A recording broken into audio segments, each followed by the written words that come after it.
हम लोग बात करेंगे अब जितना भी हमने डेरिवेशन पढ़ा है उससे हम कैसे कैसे पता लगाएं कि कोई सी reaction first order, second order या जीरोथ ऑर्डर की बनी हुई है।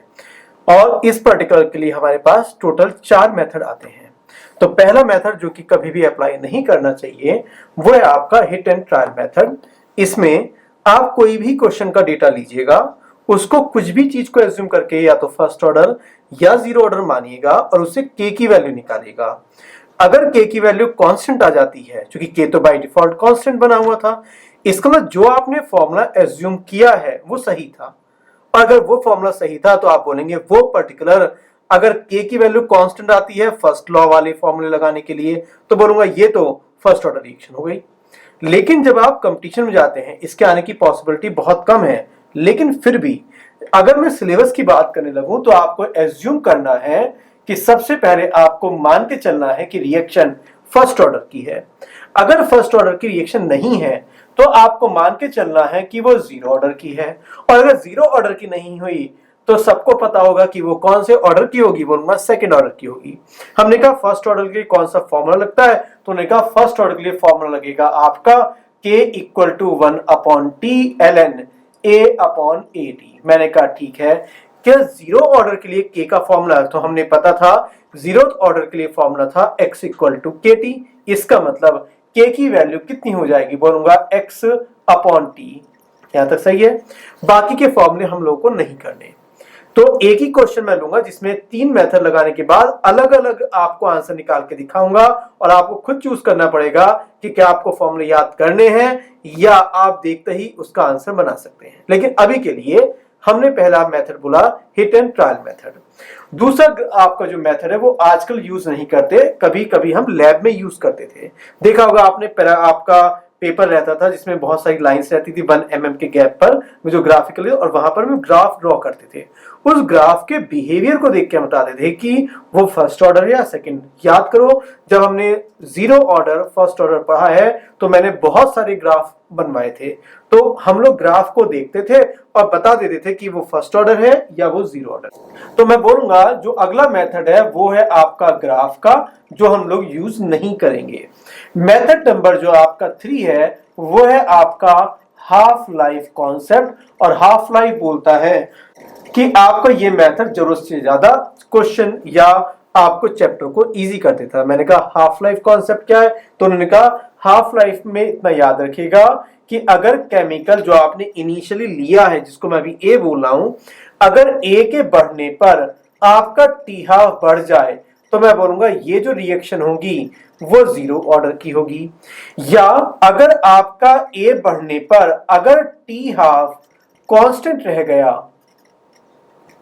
तो मैं बोलूंगा ये रिएक्शन कौन से ऑर्डर की होगी, तो बोलूंगा ये ऑर्डर होगा फर्स्ट ऑर्डर।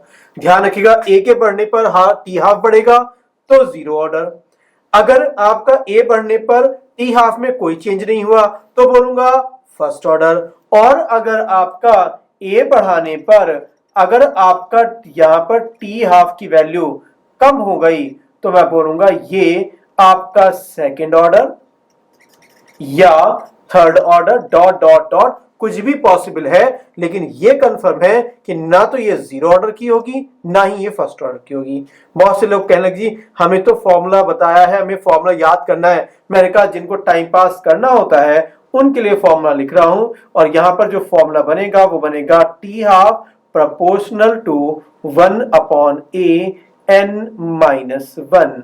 वेरीफाई कीजिएगा क्या फॉर्मूला आपका सही है। अगर मैं n की वैल्यू 0 रखता हूं तो बनेगा 1/a⁻⁻1, जो बाद में रिवर्स होके आपका बन जाएगा केवल a। और अगर a बन जाएगा तो आप बोलेंगे T half proportional to a। इसका मतलब पहला वाला पॉइंट आपको क्लियर है। तो जिन लोगों को याद करने की आदत है उनके लिए ये पर्टिकुलर फॉर्मूला बॉक्स में बंद कर देता हूं।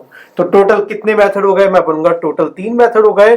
और मुझे तीनों मेथड में से चीजों को बार बार अप्लाई करना और देखना है कि कौन सी रिएक्शन फर्स्ट ऑर्डर है और कौन सी रिएक्शन आपकी सेकंड ऑर्डर है। लेकिन इससे पहले एक क्वेश्चन और ले लेता हूं जिसको आप तुरंत बता सकते हैं, और ये आपका आता है यूनिट को भी देखते हुए। हमने कहा यूनिट को किसकी दे, उन्होंने कहा जो रेट कांस्टेंट है, आप रेट कांस्टेंट की यूनिट देख लीजिएगा।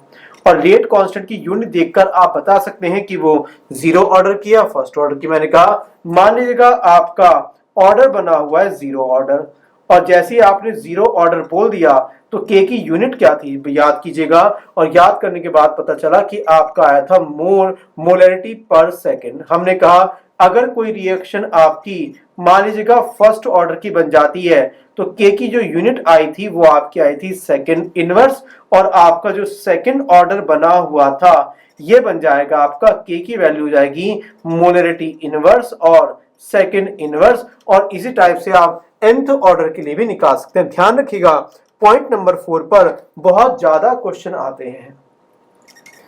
तो जब मुझे फर्स्ट वाला मेथड अप्लाई ही नहीं करना तो क्यों जबरदस्ती आप फॉर्मूले के टेंशन में पड़े हो कि फॉर्मूला याद करो और न्यूमेरिकल करो, क्योंकि अगर आपने फॉर्मूला भी याद कर लिया तो फर्स्ट ऑर्डर में आप लॉग में या ln में फंस जाएंगे। इसीलिए मैं चारों क्वेश्चन को या चारों मेथड को एक साथ अप्लाई कर रहा हूं। हम लोग बात करेंगे अब क्वेश्चन नंबर 1 की, जिसमें आपको चार में से आपका मन करे वो आपको मेथड लगाना है, और क्वेश्चन नंबर 2 जो इसके बाद आएगा वो आपको जैसे ही क्वेश्चन लिखा जाए और कंप्लीट हो तुरंत आपका आंसर आ जाएगा। ध्यान रखिएगा। तो हम लोग अभी केवल सब्जेक्टिव अप्रोच करेंगे, और हमारा पहला मेथड था हिट एंड ट्रायल मेथड, और हिट एंड ट्रायल मेथड में क्लियरली बोला गया है कि हमें पहले फर्स्ट ऑर्डर रिएक्शन माननी है। मैंने कहा ठीक है, अगर आप फर्स्ट ऑर्डर रिएक्शन मानने की तैयारी करते हैं तो मैंने सबसे पहले सॉल्यूशन में यहां पर लिखा कि हम लोग मेथड नंबर 1 की तैयारी कर रहे हैं। तो हिट एंड ट्रायल मेथड में मेथड नंबर 1 ये मानते हो कि एक पर्टिकुलर रिएक्टेंट था जो गैसेस स्टेट में बना हुआ था, वो लगातार आपका प्रोडक्ट बना रहा है। इसका मतलब लगातार जो रिएक्टेंट है वो कम होता जा रहा है। और अगर आपने लिख दिया गैस तो पीवी इक्वल टू एनआरटी में अगर मैं यहां पर प्रेशर को लिख सकता हूं कि आपका P इक्वल टू बनेगा N upon V into RT। इसका मतलब जो प्रेशर है वो कंसंट्रेशन से रिप्लेस किया जा सकता है। तो जितने भी फॉर्मूले मैंने लगाए हैं प्रेशर कंसंट्रेशन कंसंट्रेशन कंसंट्रेशन, वहां पर आप प्रेशर अप्लाई कर दीजिएगा। मैंने कहा ठीक है, मेथड नंबर 1 में मैंने क्या एज्यूम करना है, मैंने बोला सबसे पहले हमें एज्यूम करना है फर्स्ट ऑर्डर, और अगर ये गलत हो गया तो कोई बात नहीं, हम दोबारा ट्राई कर लेंगे। हमने कहा ऊपर डिटेल क्या दिया हुआ है, तो उन्होंने कहा फर्स्ट ऑर्डर के लिए आपको जो डिटेल दिया गया है वो दिया है टाइम, और आपका रिएक्टेंट कितना है 0 पर, ये आपका 100, उसके बाद 200, उसके बाद 300, और यहां पर दिया है 4, 3.5, 3.0, और यहां पर दिया है 2.5 इंटू 10⁻3, जिसको मैं नहीं लिख रहा हूं। हमने कहा फर्स्ट ऑर्डर के लिए फॉर्मूला क्या होता है, तो उन्होंने कहा के का फॉर्मूला होता था 1/T ln A/AT। मैंने कहा ठीक है, हमने कहा प्रैक्टिकल K1 निकालेगा। मैंने कहा K1 क्या होता है, कहने लगे इन दो प्रैक्टिकल को ऑब्जर्व कीजिएगा। तो ये है स्टार्टिंग टाइम और ये है आपका 100 सेकेंड के बाद। तो मैंने कहा अगर मैं डेटा यहां पर रखता हूं तो क्या फॉर्मूला बन जाएगा 1/T और ये बन जाएगा ln। इनिशियल कितना प्रेशर था बोलूंगा 4, और बाद में कितना हो गया बोलूंगा, बाद में हो गया आपका 3.5। और अगर मैं इसको सॉल्व करने लगूं तो t की वैल्यू मुझे पता है कि 100 सेकेंड आपने दिए हैं। तो इसी पर्टिकुलर में क्या मैं यहां पर आपका सीधा 100 भी कर सकता हूं, और 100 करते ही आपका कुछ K1 आ जाएगा। मैंने कहा यहां पर आपका K2 की अगर वैल्यू निकाली जाए तो K2 को मैंने मान लिया आपका, अगर K2 को माना जाए तो आपने इसको मान लिया K2, यहां से आपने इस पर्टिकुलर से इस पर्टिकुलर टाइम को, जैसे ही मैंने पर्टिकुलर उसको बोला तो मैंने बोला कितना टाइम स्पेंड किया, तो उन्होंने कहा 1/200, 0 से 200। मैंने कहा ठीक है, और आपका ln कितना हो गया बोले जाएगा, स्टार्टिंग में आपका था 4, 200 टाइम के बाद कितना रह गया, आपने कहा 3। मैंने दोनों की वैल्यू निकाली। जब मैंने दोनों की वैल्यू निकाली तो मुझे पता चला जो K1 और K2 है वो डेटा सेम नहीं आया, जबकि K को तो हम बोलते थे बार बार कांस्टेंट कांस्टेंट कांस्टेंट, और जो चीज कांस्टेंट है वो कम से कम वेरी कैसे कर सकती है। इसका मतलब हमने जो भी चीज को एज्यूम किया है वो आपका गलत हो गया। अगर ये गलत हो गया तो मैंने कहा भाई फर्स्ट ऑर्डर आपका जो एजम्पशन था वो गलत हो चुका है। मैंने कहा गलत हो चुका है तो अब मैं दोबारा से मानता हूं आपका 0 ऑर्डर। उन्होंने कहा अगर आप 0 ऑर्डर मान के चल रहे हैं तो बताएगा फॉर्मूला क्या बनेगा। मैंने कहा फॉर्मूला था आपका x इक्वल टू KT, और इसका मतलब K का मतलब हो गया x डिवाइड बाई T। मैंने कहा ठीक है, क्वेश्चन स्टार्ट करने से पहले मैंने दोबारा से क्वेश्चन कॉपी किया, T और रिएक्टेंट 0, यहाँ पर 100, यहाँ पर 200 और 300, यहाँ पर 4, 3.5, 3.0 और 2.5 इंटू 10⁻³ जो नहीं लिख रहा हूं। अगर मुझे सबसे पहले कोई बोलता है कि आपको इन दोनों प्रैक्टिकल को मान के चलना है, तो मैं क्या पूछता हूं, सबसे पहले अगर आप K1 निकालते हैं तो X का मतलब है कितना केमिकल चला गया। बोलूंगा स्टार्टिंग में आपका था 4, 100 सेकेंड के बाद बचा 3.5, तो कितना केमिकल चला गया, तो बोलूंगा जाने वाला अमाउंट हो गया 0.5 इंटू 10⁻³। मैंने कहा ठीक है। कितना टाइम आपने स्पेंड किया, मैंने कहा टाइम स्पेंड किया आपने 100। क्या बोलता हूं, आंसर जो आपका आएगा वो बताएगा कितना आएगा, क्या बोलता हूं 5 आएगा। वेरीफाई देखिए कराना आप लोग का काम है। हमने कहा अगर मैं इन दो प्रैक्टिकल को लेने स्टार्ट कर दे सकता हूं, 0 और 200 को, मैंने कहा बताएगा K2 की वैल्यू निकालेगा। अगर ये 4 से 3 हो जाता है तो कितना केमिकल आगे चला गया, बोलूंगा 1 इंटू 10⁻³। मैंने कहा कितना टाइम लगाया, 0 से 200 सेकेंड, इसका मतलब ये आपका आ गया 200। जब आपने इसे डिवाइड किया तो वैल्यू आपकी आई 5। किसी ने और ज्यादा अच्छे से समझाने के लिए आपने फर्स्ट वाला और लास्ट वाला भी ले लिया, तो क्या बोलता हूं जो K3 की वैल्यू रहेगा, 4 से अगर 2.5 बनता है तो कितना केमिकल आगे जा चुका है, बोलूंगा 1.5 इंटू 10⁻³ और आपने कितना टाइम स्पेंड कर दिया, 0 से 300। तो मैंने जैसे ही यहां पर 300 लिखा तो ज्यादातर लोगों ने कहा कि ये भी 5 आ गया। क्या डेटा वेरी कर रहा है, डेटा K की वैल्यू कांस्टेंट आ रही है और K की वैल्यू बाय डिफॉल्ट कांस्टेंट थी, इसका जो भी आपने एज्यूम किया है वो करेक्ट है। अगर करेक्ट है तो मैं बोलूंगा क्योंकि आपका अलग अलग प्रैक्टिकल में K की वैल्यू कांस्टेंट आ चुकी है, इसका मतलब जो भी आपने एज्यूम किया है वो सही किया है और reaction full and finally 0 order की मानी जाएगी। ये आपका हिट एंड ट्रायल मेथड। वो अलग बात है, देखते ही आपको लग रहा है कि ये आपका 0 ऑर्डर है, लेकिन हमें तो प्रैक्टिस करनी थी। हमने कहा जी मेथड नंबर 1 समझ में आ गया, hit and trial method. Graph हमें दिया नहीं तो हम ग्राफिकली रिप्रेजेंटेशन अभी नहीं करेंगे, जबकि IIT JEE में 2 क्वेश्चन आपके एक बार पैराग्राफ पर आ गए थे। हमने कहा जी मेथड नंबर 2 की बात करते हैं, तो उन्होंने कहा मेथड नंबर अगर 2 की बात करने लगे तो इन फ्यूचर जब आप बीटेक के बाद में एमबी की तैयारी करेंगे तो एक टॉपिक आता है DI। डेटा को देखते ही आपको बताना पड़ता है कि वो किस चीज को रिप्रेजेंट कर रहा है। तो हमने कहा चलेगा DI को अगर गेम खेलने लगे तो हम दोबारा इसको एज्यूम किया, यहां पर आपने टाइम और यहां पर आपने रिएक्टेंट लिख दिया। आपने कहा 0, मैंने कहा 0 आया, यहां पर 100 आया, 100 के बाद आपका 200 आया, 200 के बाद 300, 0 पर आपका था 4, यहां पर आपका आया 3.5, यहां पर आया 3.0, यहां पर आया 2.5। डेटा को ऑब्जर्व करके बताइएगा, ऑब्जर्व कीजिएगा अपनी तरफ से, डेटा को एज्यूम कर डालो। यहां पर 400, क्या मैं बोल सकता हूं ये पर्टिकुलर आप, अरे 2.0 आएगा। मैंने कहा ये कितना आएगा, अरे कहेंगे 500 आएगा। मैंने कहा ये कितना आएगा, बोलेगा 1, अरे कितना लिखोगे, खत्म हो गया। ऑब्जर्व कीजिएगा हाफ लाइफ क्या थी जब केमिकल हाफ हो जाए। मैंने कहा क्या केमिकल आपको हाफ होते हुए दिखाई दे रहा है, 4 केमिकल लिया था, 2 हो गया हाफ लाइफ। इस पर्टिकुलर टाइम पर आपको हाफ लाइफ कितने सेकंड की दिखाई दे रही है, 400 सेकंड। यहां पर आपका टी हाफ आ गया आपका 400। अगर मैं दोबारा ऑब्जर्व करूं और दोबारा हाफ लाइफ की बात करने लगूं तो क्या आपको ऐसा लग रहा है कि यह हाफ हो गया। एक केमिकल 3 था, आपने उसको 1.5 कर दिया, कितना टाइम स्पेंड किया, 200 से 500। इसका मतलब आपका जो हाफ लाइफ है वो आपका 300 आ चुका है। हाफ लाइफ वेरी कर गया, इसका मतलब फर्स्ट ऑर्डर तो नहीं है।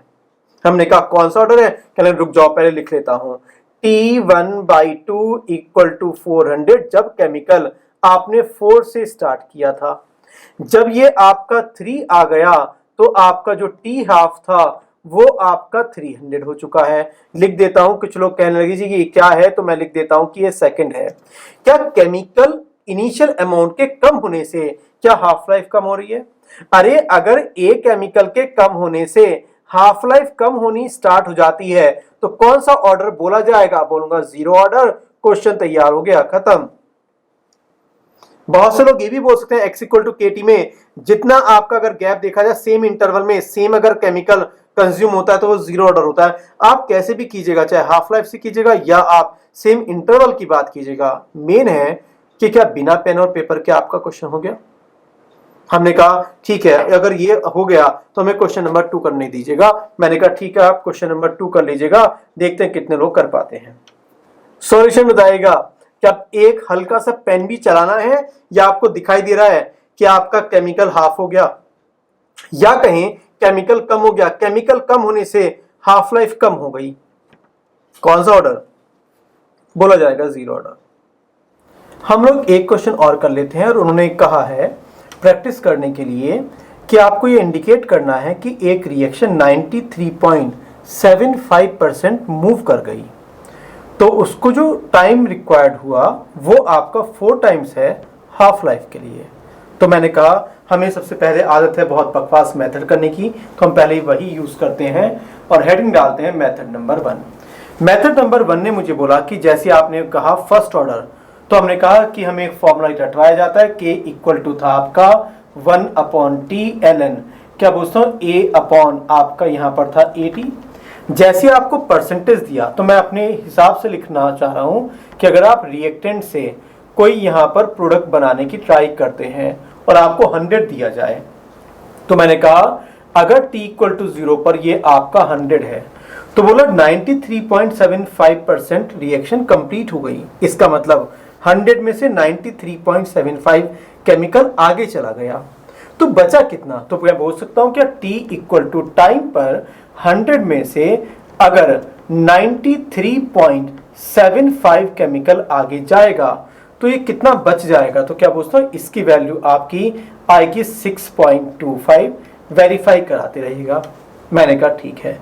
तो हमने कहा अगर मैं इस फॉर्मूले का यूज करता हूं तो लिखा जाएगा यहां पर K इक्वल टू 1/T और ये बन जाएगा आपका ln 100 और 100 के बाद इस टाइम t पर केमिकल जो बचा है वो है आपका 6.25। और अगर मैं k की बात करने लगूं तो k का हमने एक फॉर्मूला और पढ़ा था जिसकी वैल्यू थी 0.693 डिवाइड बाई t हाफ। मैंने उस पर्टिकुलर 0.693 को लिखा यहाँ पर आपका ln 2 और ये बना दिया आपका कितना बोलूंगा, ये बन गया t हाफ। जब मैंने इधर की कैलकुलेशन करनी स्टार्ट करी तो उन्होंने कहा 1/T ln।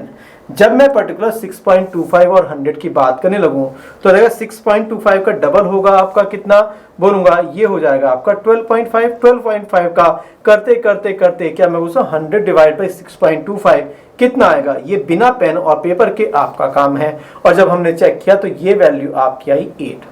मैंने कहा अगर 8 आ गई तो अगर मैं इसे सॉल्व करने लगूं तो क्या लिख सकता हूं ln 2 डिवाइड बाई ये रहेगा t हाफ और ln 8 को आप लिख सकते हैं ln 2 रेज़ टू पावर 4। बाद में जब 4 बाहर आएगा तो आपका बन जाएगा 4 डिवाइड बाई t और यहां पर आ जाएगा ln 2। क्या बोलते हो ln 2 से ln 2 कैंसिल हो जाएगा और जब आपने इसको सॉल्व किया तो आपके पास जो टाइम की वैल्यू आएगी क्या वो आ सकती है आपका 4 इंटू यहां पर आपका आ जाएगा t हाफ लाइफ। मैंने ये पर्टिकुलर फॉर्मूला सॉल्व कर दिया, लेकिन हमें कुछ ऑब्जेक्टिव या रैंक वाले कुछ बच्चे कहने लगे कि भाई इसमें तो पेन चलाना पड़ रहा है और इसमें कैलकुलेशन करनी पड़ी है, क्योंकि 100 डिवाइड बाई 6.25 में हो सकता है कोई स्टूडेंट बैठ के कैलकुलेशन करने लग जाए। उन चीजों से बचने के लिए क्या मैं बोल सकता हूं क्वेश्चन नंबर 1 का अगर मेथड नंबर 2 आप देखते हैं तो जैसे ही आपने लिया फर्स्ट ऑर्डर तो क्या फर्स्ट ऑर्डर के लिए मैं स्टेटमेंट पास कर सकता हूं कि जो t हाफ रहेगा वो कांस्टेंट रहेगा। अगर कांस्टेंट रहेगा तो मैंने कहा स्टार्टिंग में मैं अगर केमिकल के 100 मोल लेता हूं बताएगा 1 हाफ लाइफ के बाद केमिकल कितना बच जाएगा बोलूंगा अपने का हाफ। अगली हाफ लाइफ में कितना बच जाएगा बोलूंगा 50 का हाफ। 25 का भी हाफ कितना होगा बोलूंगा 12.5। अगले का भी हाफ कितना हो जाएगा बोलूंगा 6.25। क्या बोल सकता हूं ये पर्टिकुलर को आंसर ऑब्जर्व करने लगे half life half life half life half life, इसका मतलब यहां से यहां जाने तक आपने कितना टाइम स्पेंड कर दिया तो बोलूंगा 4 इंटू बोल सकता हूं t हाफ लाइफ। इजी था। आप 100 ना मानना चाहें तो आप 39.95 मान लीजिएगा, कैलकुलेशन आप ही की डिफिकल्ट होगी। जैसे ही आपको परसेंटेज दे दिया जाए तो बाय डिफॉल्ट आप उसे 100 मान के कीजिएगा, स्पीड बढ़ जाएगी आपकी। हम लोग अगर बात करने लगे क्वेश्चन नंबर 2 की, जिसमें हमें बोला गया कि रिएक्शन आपकी फर्स्ट ऑर्डर है और आपका 90% केमिकल कंज्यूम हो जाता है, तो मैं बोल सकता हूं बिना पेन और पेपर के, इसका मतलब 10 आपका परसेंटेज बचेगा। मैंने कहा ठीक है, क्वेश्चन करना स्टार्ट करते हैं। और सबसे पहला मेथड है आपका जो कि आपको कंपटीशन में यूज नहीं करना चाहिए। हमने कहा ठीक है, अगर हमें आप स्कूल मेथड बताते हैं तो मेथड रहेगा कि जैसे ही आपने ए से प्रोडक्ट बनाने की तैयारी करी तो t इक्वल टू 0 पर आपने इसको मान लिया 100। मैंने कहा ठीक है, और किसी टाइम t स्पेंड होने के बाद 90% कंप्लीट हो गया तो बोलूंगा ये बचेगा कितना, बोलूंगा ये तो आपका 10 बचेगा। मैंने कहा ठीक है, फॉर्मूला यूज करते हैं। और फॉर्मूला यूज करते हुए आपने टाइम पूछा है, मैंने बोलूंगा के का फॉर्मूला क्या था, बोलूंगा के का फॉर्मूला था 1/t ln a/टी। मैंने जब फॉर्मूला लिखा तो मैंने कहा के की वैल्यू आपका के रहेगा, 1/t की वैल्यू मुझे नहीं पता, और ये रहेगा आपका ln 100 जो कि ओरिजिनल अमाउंट था। टी टाइम के बाद कितना बच गया, बोलूंगा ये आपका बच गया 10। याद कीजिएगा, आपको के की वैल्यू भी थोड़ी बहुत याद होती थी, जिसकी वैल्यू होती थी 0.693 डिवाइड बाई हाफ लाइफ। मैंने ऊपर से हाफ लाइफ कॉपी किया और ये बना आपका 50 इक्वल टू बन जाएगा आपका 1/t इंटू ln 10। और जैसे आपने ln 10 बोला, बोलेंगे अरे हमें याद हो गया, ln 10 की वैल्यू होती है 2.303 इंटू log 10, log 10 की वैल्यू 1। इसका मतलब यहां पर जो वैल्यू आएगी वो आपकी आएगी 2.303 डिवाइड बाई आपका बनेगा t, और यहां पर बन जाएगा 0.693 डिवाइड बाई 50। और लोग बोलेंगे हमें आंसर, हमें बचपन से कैलकुलेशन करनी आती है, हम निकाल सकते हैं। आप निकाल पाएंगे, लेकिन 1 मिनट से ज्यादा टाइम लग जाएगा। तो ऑब्जेक्टिव मेथड बोलता है कि आप यहां से जो टाइम निकालना चाह रहे हैं, आप इसी पर्टिकुलर में थोड़ा टाइम बचा लीजिएगा। मैंने कहा कैसे, उन्होंने कहा रिएक्शन 90% आपकी कंप्लीट हो गई। मैंने कहा अगर मैं आपका यहां पर 100 नंबर ऑफ मोल लेता हूं, बताएगा एक हाफ लाइफ बाद कितना बचेगा, बोलूंगा इसका हाफ। मैंने कहा 100 के बाद बचेगा 50, 50 के एक हाफ लाइफ बाद बचेगा आपका 25, और एक हाफ लाइफ और पास करने के बाद बनेगा ये आपका 12.5। मैंने कहा ठीक है, कितनी हाफ लाइफ आगे, बोलूंगा 1 2 3। इसका मतलब यहां से यहां जब आप जाएंगे तो आपका टोटल 150 मिनट टाइम कंज्यूम हो चुका है। क्या मुझे 12.5 बचाना था या 10 बचाना था, तो बोलूंगा अभी तो रिएक्शन और आगे जाएगी। तो मैं बोलूंगा अगर आंसर आपका और आगे रिएक्शन जाएगी तो क्या आंसर दे सकता हूं, 150 plus something something minute answer आएगा। समथिंग समथिंग कितना आएगा वो डिपेंड करता है कि मेरा जो ऑब्जेक्टिव क्वेश्चन है वो आपका कितना ज्यादा एक्यूरेट आंसर पूछा है। कंपटीशन में बिल्कुल एक्यूरेट आंसर नहीं दी जाती। आपका एक आंसर रहेगा 150, एक रहेगा 250, एक रहेगा 10 और एक रहेगा 999। तो मैं बोलूंगा अरे रफली कैलकुलेशन से भी जब मेरा आंसर आ जाएगा तो मैं क्यों कहानी लिखूंगा। हाँ, स्कूल में अगर मुझे मार्क्स लाने हैं तब मैं बोलूंगा इसे सजा सजा के करेंगे और फिर मजे ले लेके इसको कैलकुलेशन करेंगे कि क्या पहले मल्टीप्लाई करेंगे फिर डिवाइड करेंगे, जो आप बचपन से करते आए हैं कीजिएगा, नो डाउट। लेकिन स्कूल में कंपटीशन में half half half half answer तैयार।